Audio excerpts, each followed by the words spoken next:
Bismillahirrahmanirrahim. Assalamualaikum warahmatullahi wabarakatuh. Alhamdulillahilladzi arsala rasulahu bil huda wa dinil haqqi lidhhirahu 'alad dini kulli wa kafa billahi shahida. Asyhadu an la ilaha illallah wahdahu la syarika la wa asyhadu anna Muhammadan 'abduhu wa rasuluh. Allahumma shalli ala Muhammad wa ala ali Muhammad. Allahumma arinal haqqa haqqa warzuqna ittiba'ah wa arinal batila batila warzuqna ijtinabah. Rabbana anfa'na bima 'allamtana, rabbi 'allimna alladhi yanfa'una, rabbi faqqihna wa faqih ahlana wa qarabati lana fi dinina. Allahumma amin. Alhamdulillahirabbil alamin. Kita bersyukur kepada Allah Subhanahu wa taala atas segala limpahan rahmat, taufik serta hidayahnya kepada kita semua, sehingga kita bisa berkumpul bermuajah di tempat yang paling mulia ini, di tempat ibadah. Semoga kita dikumpulkan oleh Allah di surganya sebagaimana Allah telah mengumpulkan kita di tempat ini. Amin, Allahumma amin. Tak lupa pula salawat dan salam semoga selalu tercurah limpahkan pada junjungan kita, Nabi besar kita Nabi Muhammad sallallahu alaihi wasallam, kepada keluarganya, sahabat-sahabatnya, dan orang-orang yang senantiasa mengikuti sunnahnya ila yaumil qiyamah. Semoga kita semua mendapatkan syafaatnya. Amin, Allahumma amin. Masyarul muslimin wal muslimat, hafizani wa hafizakumullah.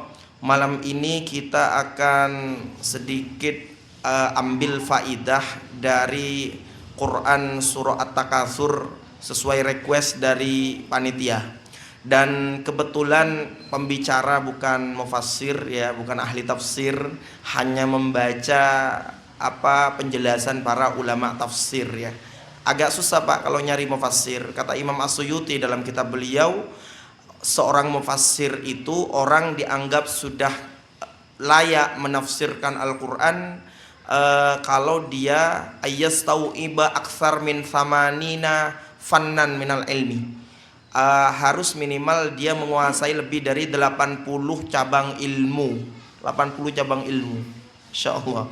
Mulai dari ya semuanya ilmu yang berkaitan dengan Quran, ilmu bahasa, ya ilmu nahwu sarraf, ilmu lughah, kemudian ilmu ma'ani, ilmu bayan, dan ilmu-ilmu yang lainnya, balaghah, ya i'lal, i'rab, sarraf, nasikh, mansukh, dan yang lainnya, seluruh lebih dari 80 fan ilmu, baru orang itu layak berbicara tentang tafsir.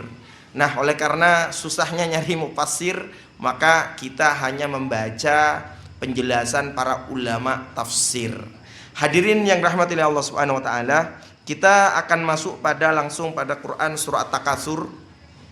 Maka di sini saya akan memulai dengan penjelasan salah seorang ulama yang dikenal dengan Imam Ats-Tsa'labi ya, dalam tafsir Ats-Tsa'labi.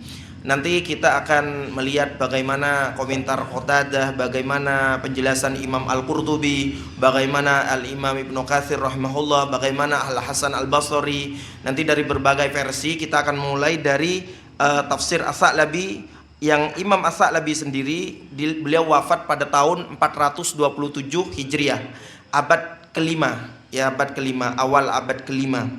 Nah, kata beliau, hiya makkiyah hiya mi'a wa ishruna harfan. Quran surah At-Takatsur ini yang akan kita bahas termasuk surah Makkiyah. Surah Makkiyah adalah surah di mana turunnya ketika Rasulullah sebelum hijrah dari Makkah ke Madinah. Baik turunnya mau di manapun ya, mau di Taif, mau di Makkah, mau di luar Makkah, tetapi sebelum Rasulullah hijrah, maka itu disebut dengan surah Makkiyah. Termasuk surah Makkiyah adalah surah At-Takatsur. Adapun surah Madaniyah, surah yang turunnya setelah Rasulullah hijrah dari Makkah ke Madinah, baik turun di Madinah atau turun di Khaybar atau turun di Makkah pada saat Fathu Makkah, atau turun di negara-negara lain pada saat Rasulullah SAW sedang melakukan safar, perjalanan, berbagai macam kepentingan, itu sudah semua disebut surah Madaniyah karena turunnya setelah Rasulullah hijrah dari Makkah ke Madinah. Nah, kata beliau, wa hiya mi'ah wa ishruna harfan. Quran surah At-Takatsur ini ada 120 huruf. Nanti panjenengan bisa ngitung. At-Takatsur ada 120 huruf. Kemudian wa thamaniya wa ishruna kalimah, ada 28 kalimat. Ya, kalimat itu kata yang bisa difaham, itu kalimat. susunannya subjek objek ya, subjek predikat bisa ya. Kalau dalam bahasa Arab fi'il fa'il maf'ul, atau kalau fi'il muta'addi fi'il fa'il maf'ul. Kalau fi'il lazim ya fi'il fa'il dan keterangan, atau bisa juga mubtada khobar, itu namanya kalimat. Kalau dalam bahasa Indonesia bisa kita maknai subjek predikat objek. Terkadang ada objeknya, terkadang pakai keterangan. Nah, kemudian kata beliau wasamaniya ayat, dan Quran surat Takasur ini terdiri dari 8 ayat ya, dari awal sampai akhir itu terdiri dari 8 ayat. Nazalat surat At-Takasur bisababit tafakhur wat tabahi bil mali bainal qabilataini Quraisy, baina qabilatai Quraisy. Asal muasal asbab muasbab atau asbabun nusul, sebab turunnya Quran surat At-Takasur ini disebabkan terjadi persaingan yang sangat ketat di antara dua kabilah Quraisy. Jadi dari Quraisy ini sebuah kabilah besar di Jazirah Arab. Kemudian dari Quraisy sendiri keluar banyak kabilah, seperti Bani Hashim, kemudian kabilah Bani Makhzum misalnya dari Abu Jahal, kemudian Bani Bakar juga masih, kemudian dari Bani Umayyah misalnya, dan bani-bani yang lainnya, tapi masih masuk dalam satu rumpun suku Quraisy. Nah, sebab muasbab turunnya Quran surat Takasur, hal ini disebabkan karena terjadi persaingan di antara dua suku. Apa dua suku itu? Wahuma Bani Abdul Manaf wa Bani Sahm, yakni suku Bani Abdul Manaf kemudian dengan suku Bani Sahm. Dua suku ini saling bersaing. Kanata hatani qabilataini tanafasa fi sarwati wasultati. Kedua suku ini bersaing ketat dalam urusan kekayaan. Jadi adu pamer harta, adu kaya, kemudian wasultoh dan adu kekuasaan.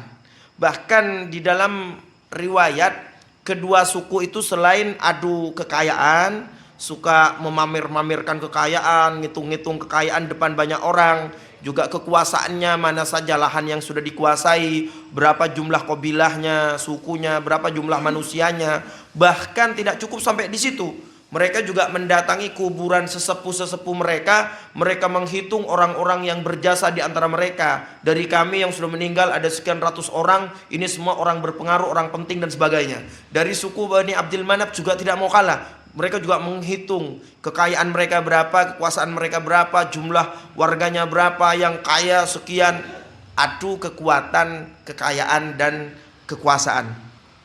Lalu kemudian ya tentu tujuannya apa ya, untuk ditampilkan biar merasa paling hebat, paling oke di antara yang lain. Akhirnya turunlah Quran surah At-Takasur ya. Maka ini bantahan dari Allah Subhanahu wa taala bahwasanya manusia itu tidak boleh menyombongkan diri ya, kemudian menampak-nampakkan kekayaannya, pangkatnya, jabatannya, kemudian sampai melalaikannya dari jalan kebenaran. Baik, kita masuk langsung pada Quran surat Takasur. A'udzubillahi minasyaitonir rajim. Bismillahirrahmanirrahim. Alhaakumut takasur. Alhaakumut takasur. Ini kalimat kalau kata para ulama maknanya bermegah-megahan. Ya seperti tadi kan, bermegah-megahan.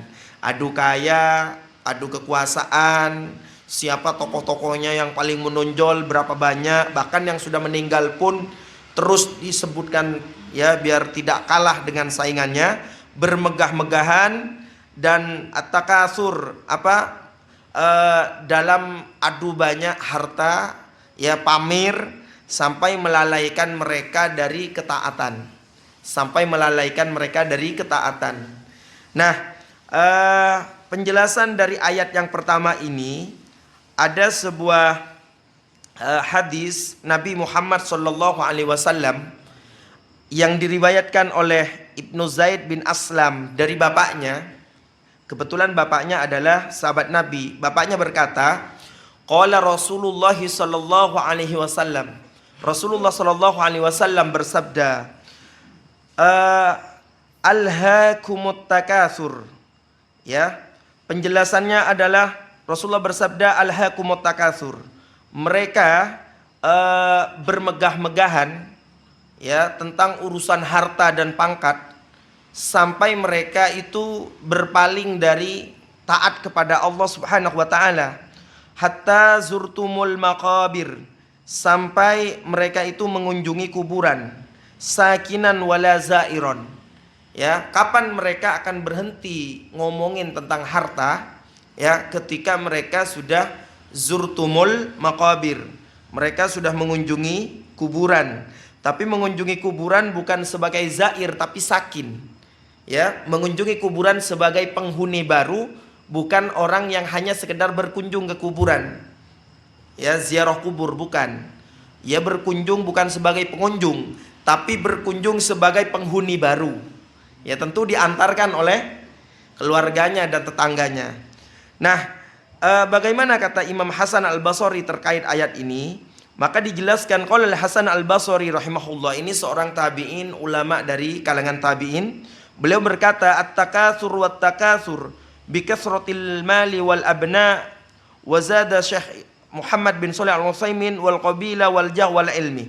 Kata Hasan Al-Basri, ayat pertama ini apa yang mereka itu bangga-banggakan? Mereka membangga-banggakan dengan banyaknya harta mereka, dengan banyaknya anak mereka. Jadi dulu bagian dari kebanggaan orang-orang Arab terdahulu, kalau anak hartanya banyak, anaknya juga banyak, mereka membanggakan diri, terutama anak laki-laki. Ya, terutama anak laki-laki. Jadi mereka senang banget kalau anaknya banyak. Orang sekarang malah kalah ke orang dulu ya. Orang dulu anaknya banyak senang. Orang sekarang anaknya 2 cukup atau bahkan 1 cukup ya. Jadi dulu kalau anaknya banyak itu mereka senang. Apalagi laki-laki. Wah, itu satu suku yang mulia. Bahkan dari nasab Rasulullah SAW, saudara ayah Rasulullah itu berjumlah 10. Sampai-sampai karena anaknya Abdul Muthalib ini banyak, beliau mempunyai nadar, kalau aku punya anak yang ke-10, kebetulan yang ke-10 adalah laki-laki, aku akan sembelih yang ke-10 buat pengorbanan buat Tuhan. Gitu ya. Akhirnya lahirlah Abdullah, ayah Rasulullah SAW, dan Abdul Muthalib harus memenuhi nadarnya dan akan menyembelih Abdullah. Lalu Abu Thalib sebagai saudara kandung ayah Rasulullah Abdullah, orang yang sangat bijaksana, bilang ke ayahnya, ayah, benar memang jenengan sudah pernah bernadar mau menyembelih kalau punya anak ke-10 dan laki-laki. Nah ini kan kasihan adik saya, ya masa mau disembelih, gini aja abi, ayah gitu ya, saya ganti dengan onta 100 gratis, tak kasihkan panjenengan, jenengan sembelih sebagai gantinya dari adik saya. Yang penting adik saya jangan disembelih. Itu sangat mulia, anaknya banyak. Jadi berbangga-bangga, bermegah-megah orang pada saat itu dengan banyaknya harta, banyaknya anak. Kemudian Syekh Muhammad bin Shalih Al-Utsaimin menambahkan berbangga-bangga dengan qabilahnya, dengan pangkatnya, dengan ilmunya, atau apa saja yang bisa dibanggakan. Kalau sekarang punya rumah mewah, punya aset banyak, punya pangkat, punya kedudukan. Nah, ini masuk dalam kategori alhaakumut takatsur. Jadi mestinya pemberian Allah Subhanahu wa taala ini kita harus mensyukuri nikmat-nikmatnya, bukan malah digunakan untuk menyombongkan diri dengan itu semuanya. Ini kan semua pemberian Allah. Betul apa tidak? Kelebihan mulai dari kecerdasan, ilmu, kekayaan, putra-putra yang sukses-sukses, yang hebat-hebat, pangkat, jabatan, semua kan pemberian Allah. Jika semuanya pemberian Allah, mengapa kita menyombongkan diri? Ya, kita harus pamer-pamer ke sini ke sana, bahkan berlomba-lomba dalam masalah kekayaan tadi, pamer kekayaan. Nah, ini Allah tentu akan sangat murka. Dan manusia itu kebanyakan memang suka memamerkan hartanya. Kalau punya apa gitu baru, suka pengen dilihat orang punya harta. Ya, manusia. Sampai kapan tadi? Sampai hatta zurtumul maqabir. Kemudian ada sebuah hadis riwayat Imam Muslim dari seorang yang meriwayatkan dari Mutarrif, dari ayahnya berkata, ataitu Rasulullah sallallahu alaihi wasallam. Suatu ketika saya pernah mendatangi Rasulullah sallallahu alaihi wasallam wa huwa yaqra'u alhaakumut takatsur. Pada saat itu beliau sedang membaca Alhaakumut Takatsur. Ya, mereka sedang pamer-pamer harta ya artinya ya tadi. Pamer apa yang dapat dipamerkan sehingga bisa dianggap mulia oleh orang lain dan menang posisinya ketimbang orang lain. Pada saat itu ketika ayahnya Mutarrif mendatangi Rasulullah, Rasulullah sedang membaca Alhaakumut Takatsur. Tsumma qala Nabi sallallahu alaihi wasallam. Lalu Rasulullah sallallahu alaihi wasallam bersabda, yaqulu ibnu Adam, manusia ini berkata, setelah melafalkan Alhaakumut Takatsur, Rasulullah bersabda, manusia ini selalu berkata, mali, mali, wa hallaka min malik. Ya, hartaku, hartaku, hartaku. Semua kebanyakan manusia ini selalu menganggap apa yang dimiliki selalu ini hartaku, hartaku. Mana ini jangan diambil, ini hartaku. Ini harus saya rawat, jaga, ini hartaku. Sana hartaku, ini hartaku. Hampir jarang orang lupa pada asetnya. Betul apa tidak? Setingkat orang miskin saja dia tahu harta kekayaan dia apa. Ya, apalagi kaya, sertifikatnya banyak. Itu dihitung terus sertifikatnya, jangan sampai berkurang nih sertifikat. Kalau perlu uangnya berapa, jangan sampai hilang. Kalau sampai di m-bankingnya kelong dikit uangnya, wah ini akan diurus panjang. Ini fitrah manusia itu gitu. Selalu kata Nabi SAW selalu bertanya, mana hartaku, hartaku, hartaku. Semua yang dia miliki dikatakan hartaku. Lalu kemudian kata Nabi SAW, wa hallaka min malik. Apakah kamu punya harta? Kata Nabi SAW. Itu bukan hartamu. Illa ma akalta fafnaitah. Ini harta manusia yang sebenarnya ini. Illa ma akalta fafnaitah. Sesuatu yang kamu makan lalu kemudian berakhir di WC, itu hartamu. Ya. Jadi harta kita itu harta yang kita makan, sudah masuk ke dalam mulut kita dan berakhir di WC. Au labista fa'ablaitah. Atau yang kita pakai, pakaian yang kita pakai lalu layu berakhir di tong sampah jadi serbet lalu dibuang ke tong sampah, itu harta kita. Au tasaddaqta fa amdaita rawahu Muslim. Atau yang kamu sedekahkan maka itu akan berlalu, akan menjadi simpananmu. Ternyata harta kita itu cuma 3, Pak. Ya, meskipun kita punya aset tanah, aset rumah, mobil, uangnya banyak, harta kita itu cuma 3. Yang sudah masuk ke dalam mulut kita dan akan berakhir di WC, yang sedang kita pakai sampai layu, sampai jadi serbet lalu kita buang, dan yang kita sedekahkan di jalan Allah itu akan berlalu tapi catatannya akan selalu ada. Lah Ustaz, terus yang lainnya ini kemana? Yang lainnya itu belum tentu harta panjenengan. Boleh jadi nanti akan berpindah milik pada orang lain seiring wafatnya pemiliknya. Jadi harta waris. Harta waris itu bukan sedekah loh, bukan. Kalau sedekah dapat pahala. Tapi kalau harta waris tidak dapat sedekah. Itu bukan sedekah.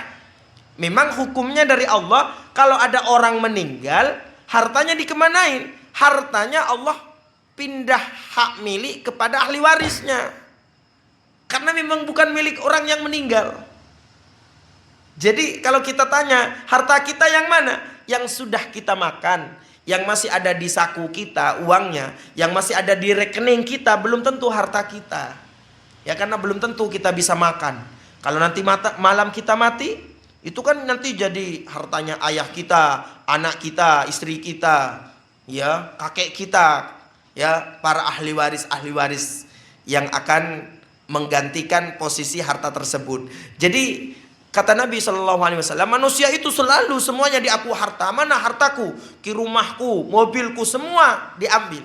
Padahal hakikat dari harta itu cuma 3. Yang dimakan sampai berakhir di WC, yang dipakai sampai layu, kemudian yang disedekahkan. Nih, jenengan banyak sedekah. Kata Nabi SAW, mana qasomalun min sadaqatin bal yazdad bal yazdad bal yazdad. Harta yang disedekahkan itu tidak akan berkurang, bahkan bertambah. Pahalanya juga bertambah, keberkahannya pun juga bertambah. Secara mata berkurang hartanya, tapi secara keberkahan selalu bertambah. Tidak ada ceritanya orang miskin karena kebanyakan sedekah. Jangan browsing di YouTube. Si fulan karena kebanyakan sedekah ikhlas karena Allah tiba-tiba jadi miskin, tidak ada ceritanya. Tapi kalau orang rajin bersedekah tambah kaya, tambah berkah hidupnya banyak. Hadirin yang rahmati Allah Subhanahu wa taala. Kemudian kalau kita tadi membicarakan tentang alhaakumut takatsur dan beberapa hadis, maka kita akan mengingatkan terkait kita sebagai makhluk yang pasti akan mati. Ya, dengan firman Allah Subhanahu wa taala, "Laula akhartani ila ajalin qarib fa asaddaqa wa aku minas solihin." Ini orang mati saja. Laula akhartani, seandainya engkau ya Allah mengakhirkan ajal saya, ila ajalin qarib, sesaat saja. Mungkin Allah seandainya boleh ditunda. Misalnya malaikat maut datang jam segini, malaikat maut, tolonglah ditunda 5 menit saja. Ya, 5 menit saja. Maka apa amalan soleh yang akan langsung dia lakukan oleh sang mayat ini yang dihidupkan kembali sesaat atau ditunda meninggalnya meskipun sesaat? La asaddaqah, maka aku akan bersedekah. Wa aku minas solihin, dan aku akan menjadi orang soleh. Kenapa kok dia langsung memilih ingin bersedekah?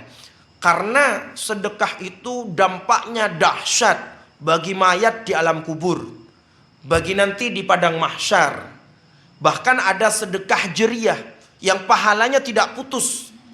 Ada sedekah sirriyah, sedekah secara rahasia, sembunyi-sembunyi, tidak diketahui siapa yang bersedekah, pahalanya berkali-kali lipat.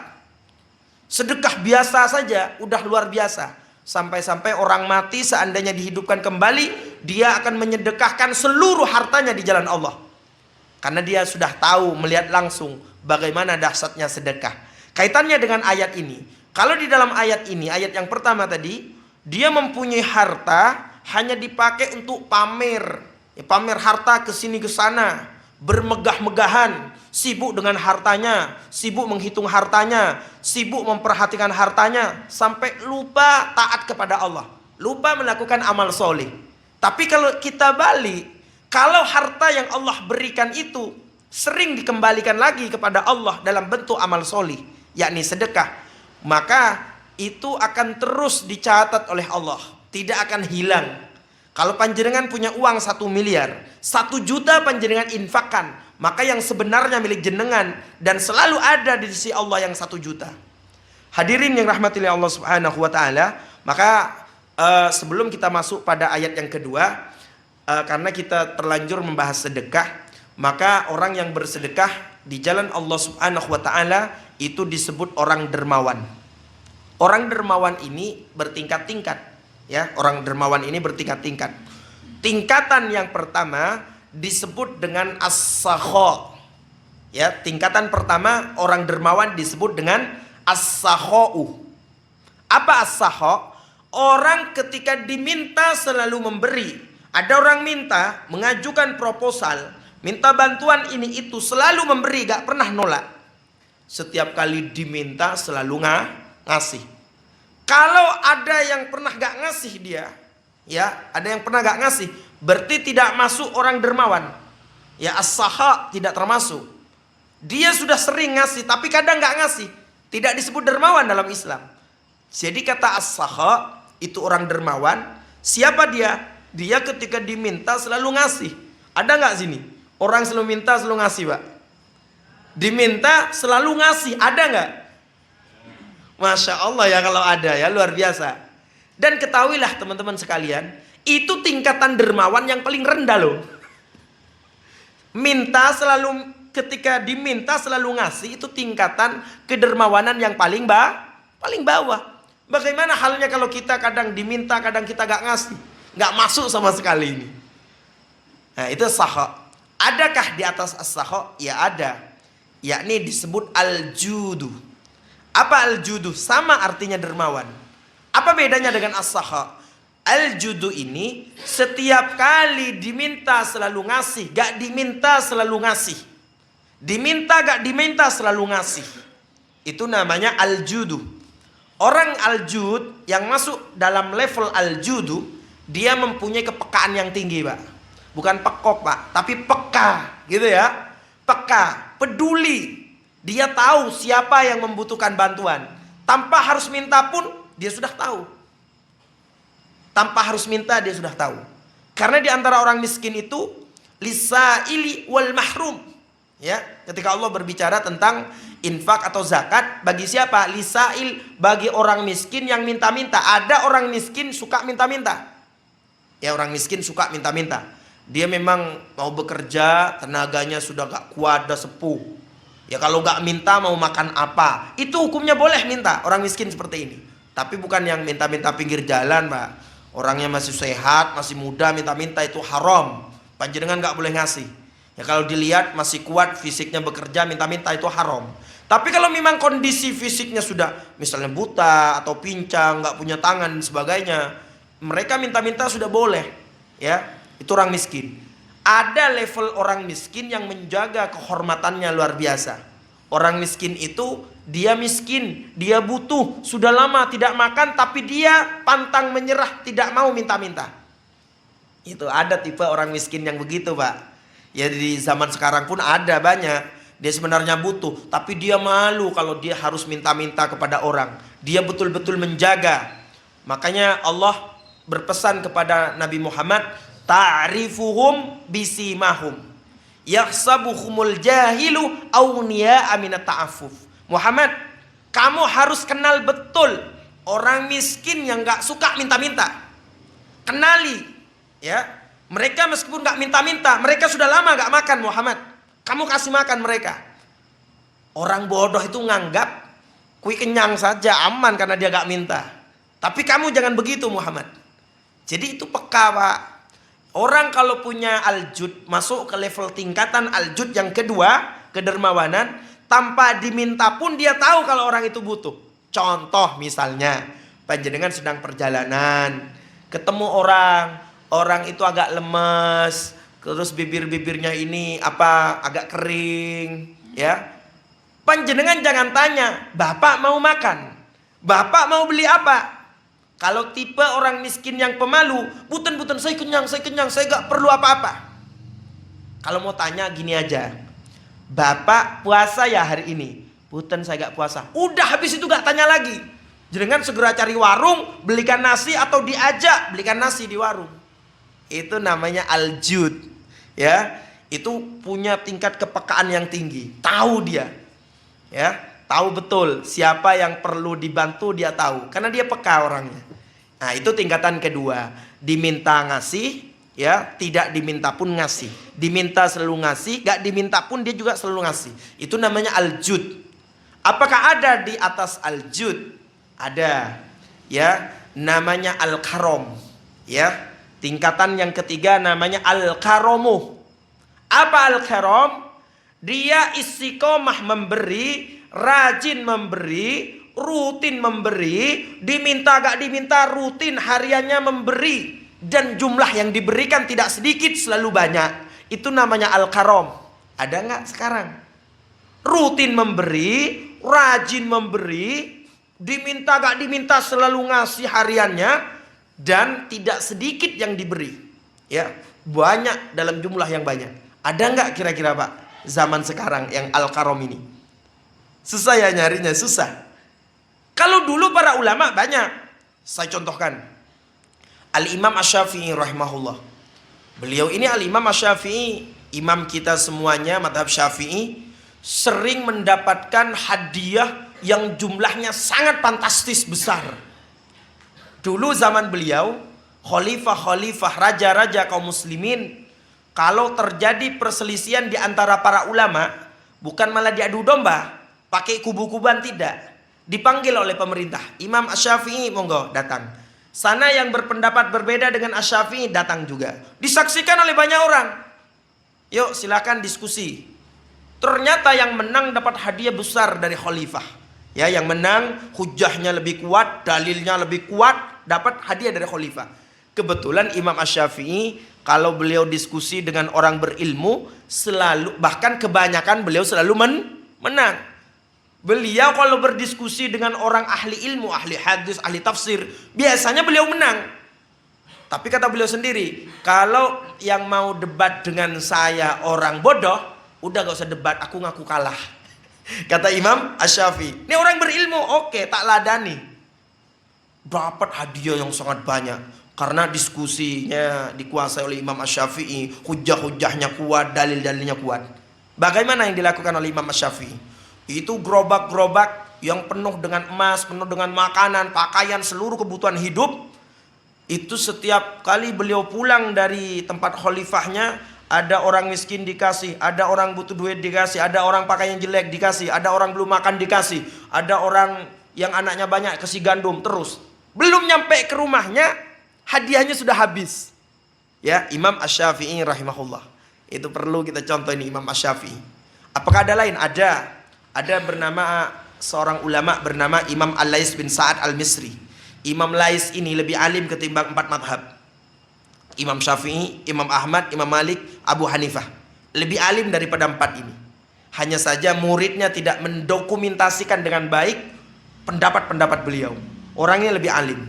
Orang ini luar biasa. Seumur hidup belum pernah melaksanakan zakat tapi kaya raya. Lah kok bisa? Begini ceritanya. Orang ini setiap hari selalu menyiapkan makan untuk 300 orang kaum fakir miskin. Rutin, bukan hanya bulan Ramadan, Pak. Setiap hari, puluhan tahun selama beliau masih hidup. Dan setiap 3 bulan sekali beliau menyiapkan 3 kapal besar. Masya Allah. Ini kan miliarder nih, 3 kapal besar.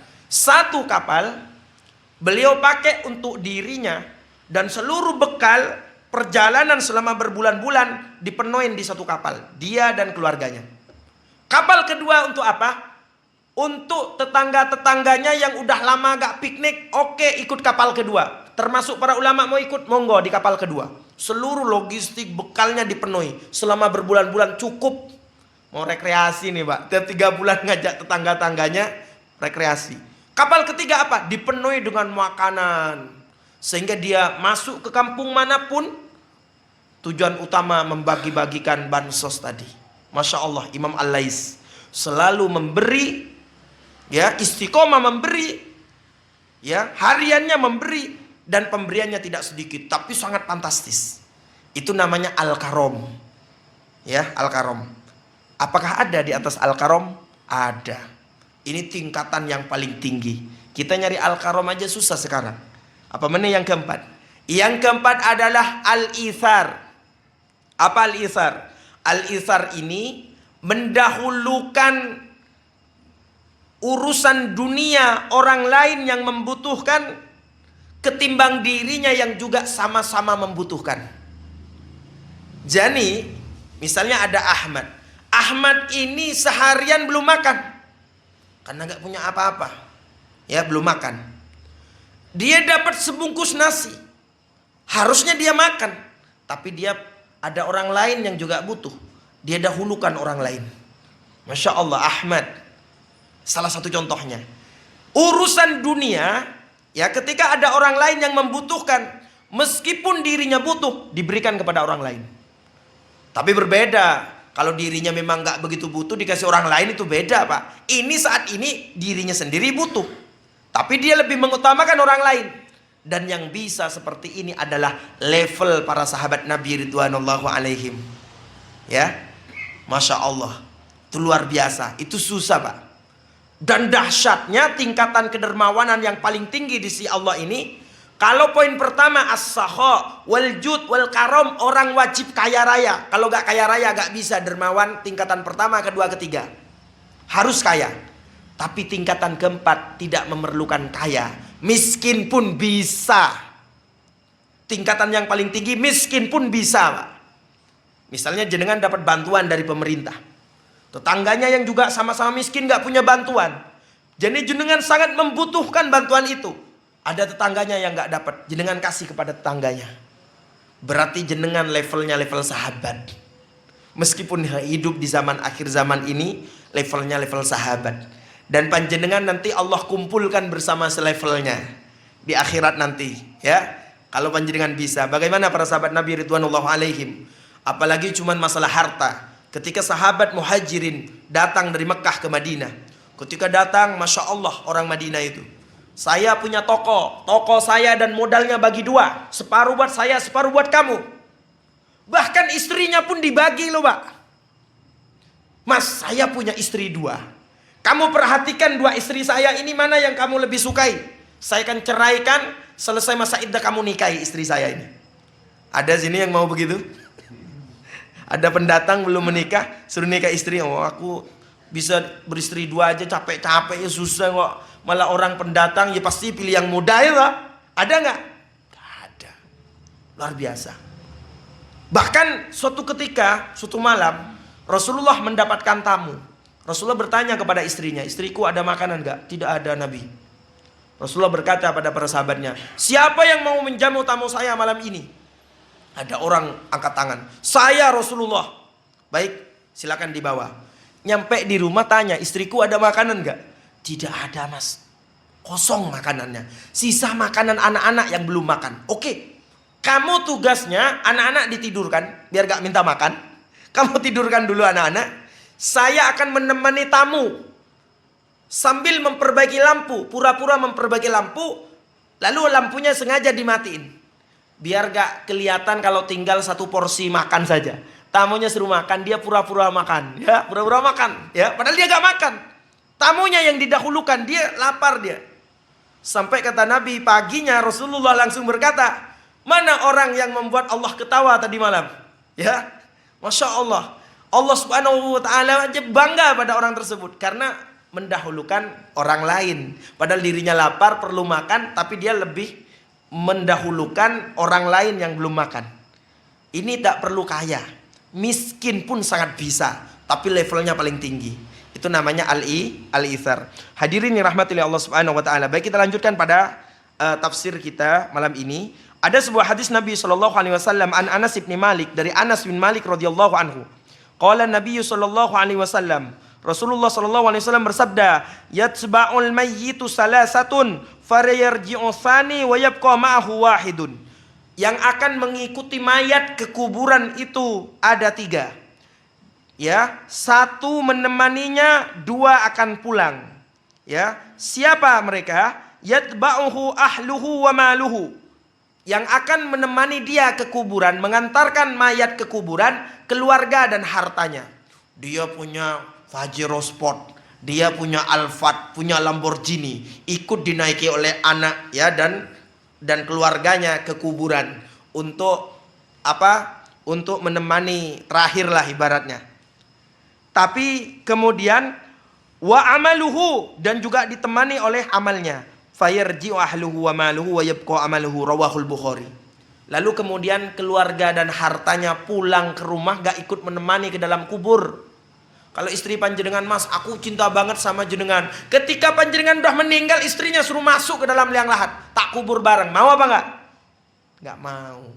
Jenengan yang sangat mencintai istrinya pun, istrinya meninggal, mau enggak jenengan dikubur bareng istrinya? Enggak mau. Hartanya bawa pulang. Tinggal yang tersisa adalah amalnya. Selama ini kita membangga-banggakan harta, padahal harta itu akan meninggalkan kita. Sampai lupa dari amal soleh, beramal soleh. Membangga-banggakan harta, menghitung harta, sibuk dengan harta. Setiap hari hartanya diceritakan kepada orang lain. Harta saya begini begitu, ya, untuk membanggakan diri. Lupa beramal. Padahal amal itu yang akan menemani dia sampai akhirat. Sementara hartanya hanya sampai di parkiran kuburan. Habis itu hartanya pulang dan keluarganya. Hadirin yang rahmati Allah subhanahu wa ta'ala. Hasan al-Basri rahimahullah berkata, idza ra'aitar rajulah yunafisuka fid dunya fanafishu fil akhirah. Kalau kamu melihat seorang, ya, kalau kamu melihat seorang laki-laki mengunggulimu dalam urusan dunia, maka unggulilah dia dalam urusan akhiratnya. Ya, ada tetangga nih, wah, tetangga ini beli rumah baru, aku harus mengungguli dari tetangga itu. Sholat malam saya harus lebih banyak ketimbang tetanggaku itu. Bukan malah berpikir, pi aku caranya beli rumah baru. Tetangganya beli mobil baru, bukan malah pi caranya aku bisa beli mobil baru, padahal belum mampu. Akhirnya ngutang sini sana, jatuhnya riba, dinaikkan harganya, ya, ngutang uang, naik harganya agar bisa sejajar dengan tetangganya. Maka kata Hasan Al-Basri, kalau tetangga panjenengan membalap panjenengan, mengalahkan panjenengan dalam urusan harta, jenengan tidak perlu sedih dan tidak perlu bersaing dalam urusan harta. Kalahkan dia dalam urusan amal solih. Itu pesan seorang tabi'in, ulama dari kalangan tabi'in. Jika kita semuanya ingin mensejajarkan terus dengan tetangga, gak akan pernah hidup tenang, Pak. Hidup kita gak akan tenang. Kenapa? Karena hawa nafsu itu tidak akan pernah puas. Keinginan hawa nafsu itu tidak terbatas. Betul apa tidak? Orang yang belum punya rumah berangan-angan, aku pengen punya rumah. Setelah punya rumah apakah berhenti? Tidak. Aku pengen punya kendaraan motor. Setelah dikasih motor oleh Allah apa berhenti? Tidak. Aku pengen punya mobil. Setelah punya mobil apa berhenti? Tidak.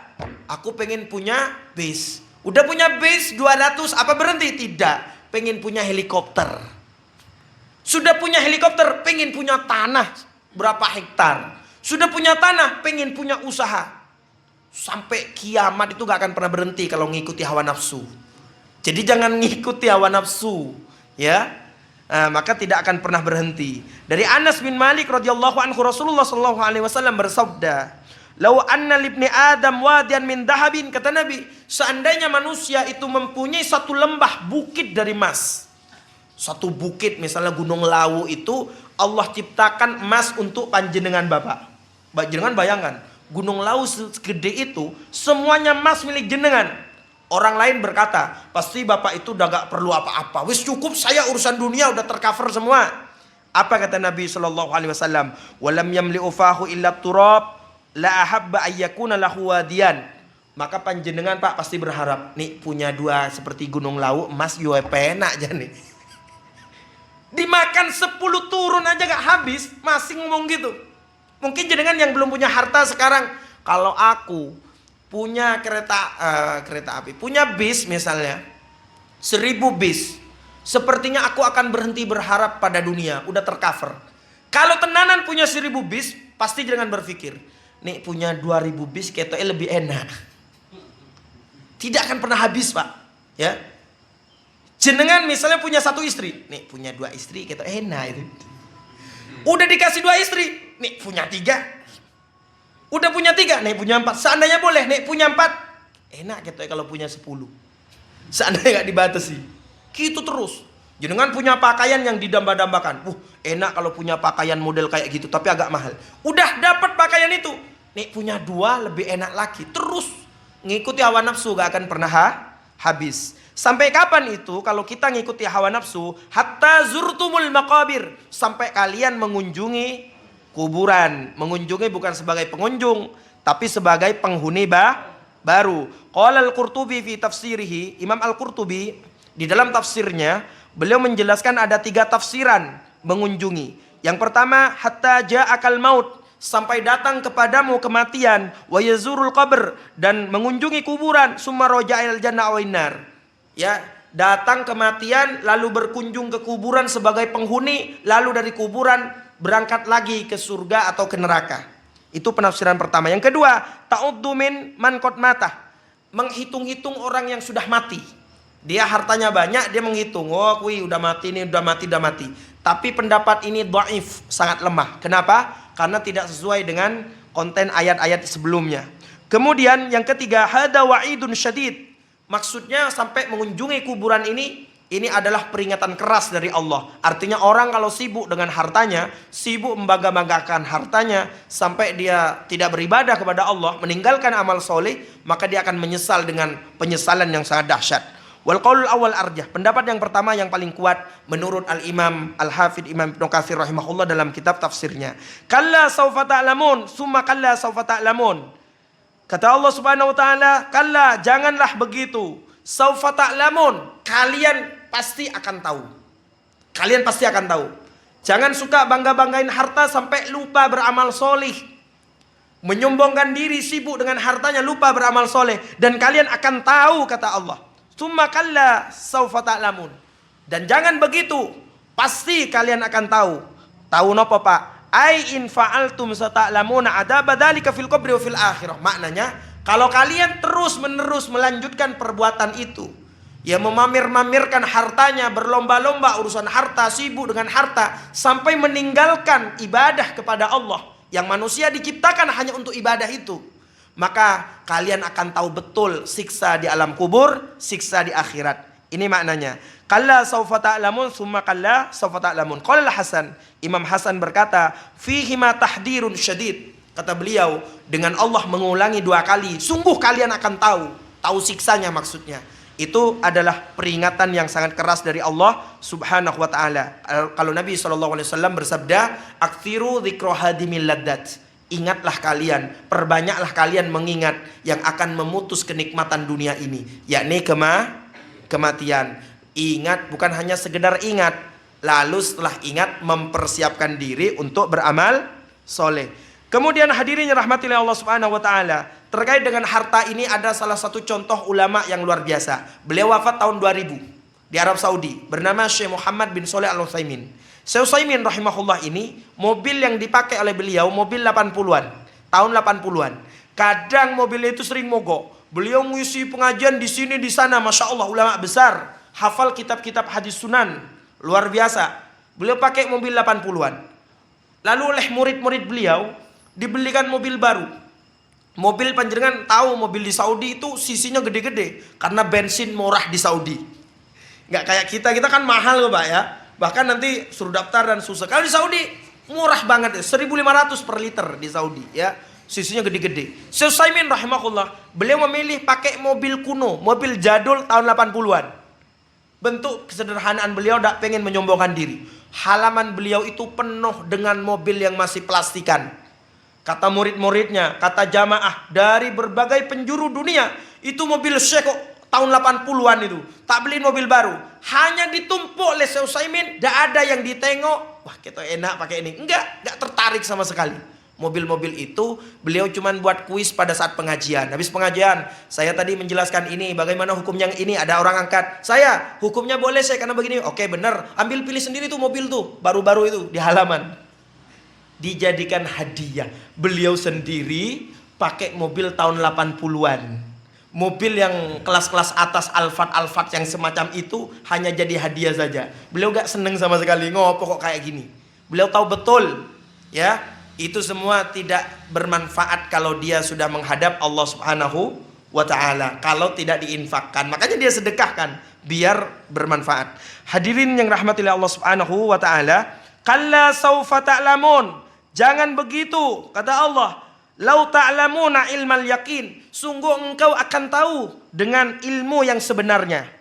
Ya, nih setelah kematian, orang kalau gak beribadah kepada Allah, sibuk dengan hartanya, gak beribadah kepada Allah, maka betul-betul tahu dengan ilmu. Bahkan dia akan mengalami bagaimana siksanya dari Allah Subhanahu wa ta'ala. Ay annal amwat ya'lamuna bil yakin haqqama wa'adahullahu min ni'ma wa azab. Orang-orang mati itu pasti akan tahu dengan pengetahuan yang yakin terhadap janji-janji Allah, ancaman-ancaman Allah. Ya, orang mati pasti tahu itu.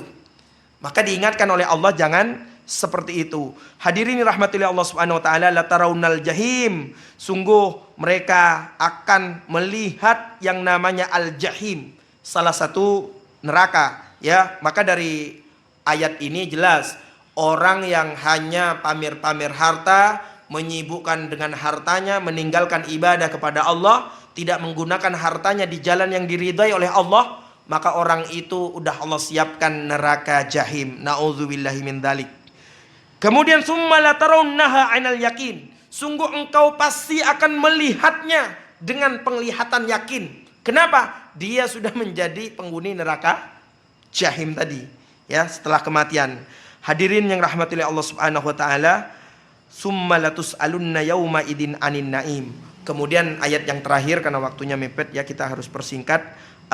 Maka engkau pasti akan ditanya yauma idin, pada hari tersebut, yakni di alam kubur dan di akhirat nanti, anin naim, dari nikmat-nikmat Allah Subhanahu wa taala. Jadi panjenengan yang kaya, yang miskin, pasti ditanya oleh Allah tentang pemberian Allah. Ya, pemberian Allah, kamu kemanain saja pemberian-pemberian Allah Subhanahu wa taala. Yang merasa punya harta, yang merasa punya kelebihan, punya pangkat, punya jabatan, ingat, pasti itu dimintai pertanggungjawaban oleh Allah Subhanahu wa taala. Kita tutup dengan hadis Nabi sallallahu alaihi wasallam. An Ibnu Mas'udin radhiyallahu anhu qala. Dari Abdullah bin Mas'ud radhiyallahu anhu. Beliau berkata, qala Rasulullah sallallahu alaihi wasallam. Rasulullah sallallahu alaihi wasallam bersabda, "La tazulu qadam ibni Adam yaumal qiyamati min indi rabbih hatta yus'al an khamsatin." Sungguh kaki-kaki manusia itu tidak akan bergeser di hadapan Allah Subhanahu wa taala pada hari kiamat kecuali dia akan ditanyakan tentang 5 hal.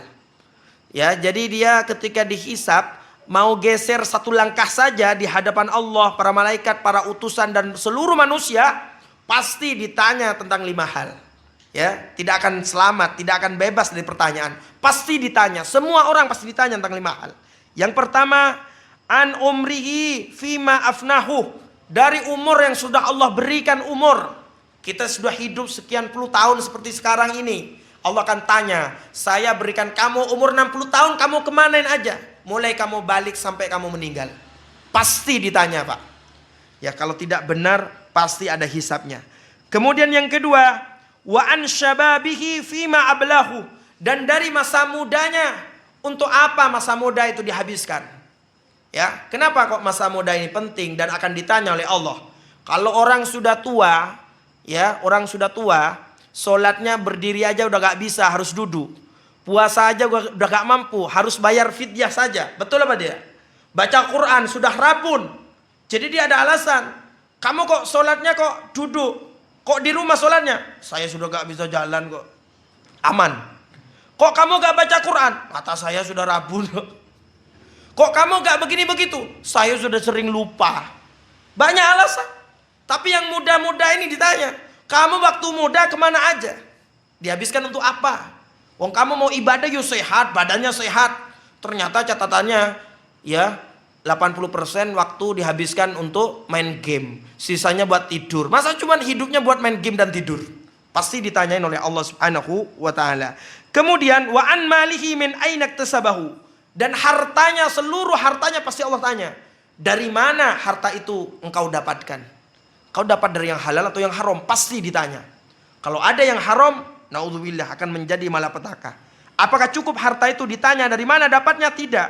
Wa fima anfaqah. Harta yang sudah Allah berikan kalau dihisapnya dari jalan yang benar, dapatnya dari jalan yang halal, lalu kemudian ditasarrufkan, digunakan untuk apa saja harta itu? Apakah cuma disimpan buat pribadi?